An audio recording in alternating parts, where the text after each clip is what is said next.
Les lacs, la forêt, la campagne, rarement les Montréalais auront rêvé autant de nature en ces temps de pandémie. Et ils sont nombreux, comme Isabelle Doré, à avoir décidé de changer de vie. Avec le confinement, c'est devenu un aquarium. Là, je l'ai vu tout d'un coup comme un aquarium. C'est l'image qu'elle a maintenant de son appartement, situé au 9e étage d'une tour à condo du centre-ville. Pendant 2 mois, aller sur son balcon a été sa seule sortie. D'être confiné dans ces quelques mètres carrés dans cet appartement-là et puis de ne pas avoir accès à la verdure, de ne pas y aller. Parce que, étant à risque, bien, je me suis confinée encore plus que les autres. Quand j'ai vu la maison à Saint-Sauveur, j'ai fait de l'air, du verre, de la verdure, de l'oxygène. Puis je pense que c'est ça qui a fait vite changer ma décision.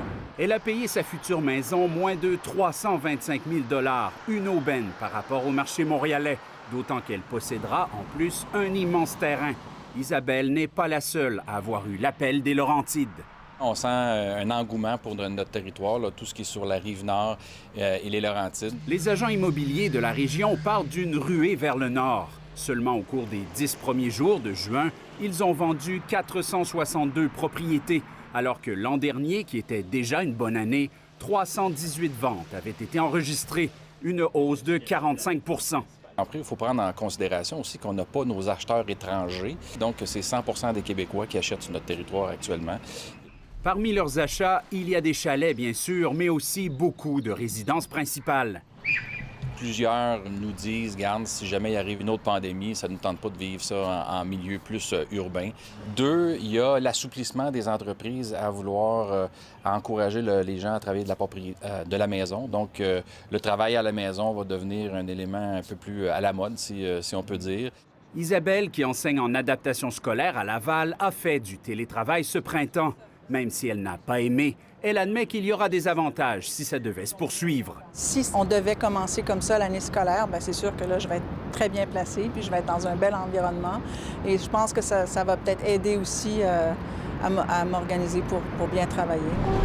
Même si la population montréalaise continue d'augmenter, surtout en raison de l'immigration, n'en demeure pas moins que chaque année, rappelle Gilles Ouellette, 20 000 résidents quittent l'île pour aller vivre ailleurs. Et cet exode, selon lui, va s'amplifier. Je pense que des villages comme Sainte-Adèle, Sainte-Agathe vont connaître un regain de popularité. Saint-Donat, qui est un endroit qui est négligé. Rawdon, ces endroits-là. C'est tous des villages qui, à un moment donné, ou des villes qui sont, d'après moi, sous-développées. C'est des beaux endroits, magnifiques, avec de beaux paysages. Au sud, les cantons de l'Est séduisent eux aussi. Très excitée. C'est un nouveau chapitre de ma vie qui commence. Tania Lisson rêvait depuis longtemps d'y déménager et la COVID a accéléré son projet. Parce que j'ai plus de job, parce que mon fils s'en va en appartement, puis je peux pas voyager. Fait que j'ai dit quoi de mieux d'acheter ma maison, puis de m'en aller, puis faire mon rêve plus tôt. Après 13 ans dans Ahuntsic, elle vient donc d'acheter cette maison centenaire à Orford. Elle l'a payée 270 000 $ après avoir vendu son grand condo montréalais 500 000 $. J'adore mon quartier Ahuntsic, c'est un quartier génial. C'est la campagne en ville, mais il y a toujours du bruit, il y a peu d'intimité. Je suis rendue là. Depuis le 1er mai, on a remarqué une augmentation des ventes d'acheteurs de la région de Montréal. On parle à peu près du double d'acheteurs provenant de cette région-là. Ici aussi, bien des nouveaux résidents envisagent le télétravail. La plupart des gens s'informent à savoir est-ce qu'il y a l'Internet à haute vitesse. Là. Environ 78 % des transactions qu'on fait, c'est des gens qui vont venir s'établir ici en permanence. Et là où l'air pur devient l'air marin, les Montréalais font aussi parler d'eux.